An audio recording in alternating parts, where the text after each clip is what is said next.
Private equity firm Blackstone has picked up a substantial stake in financial services and trading platform company Financial Technologies. Nisha Poddar joins us now with exclusive details on that. Nisha, how much stake has Blackstone bought in FT and for how much?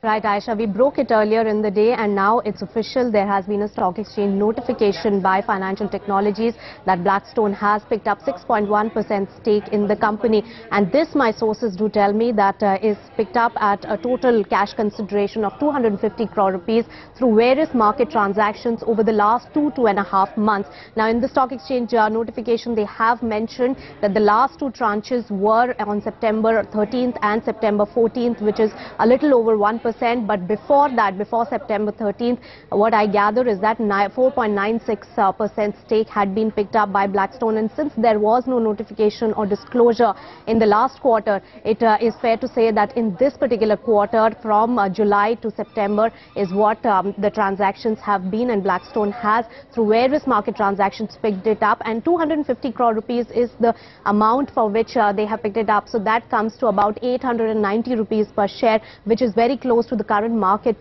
price of 910 rupees. It's also pertinent to note that probably the demand coming in from Blackstone, which is a large private equity firm, has pumped up the stock in the last 2 months as well, because the stock has clearly seen a jump of 20% in the last 2 months. So a good going for Financial Technologies in today's market, and definitely the stock is reacting to that particular bit of information.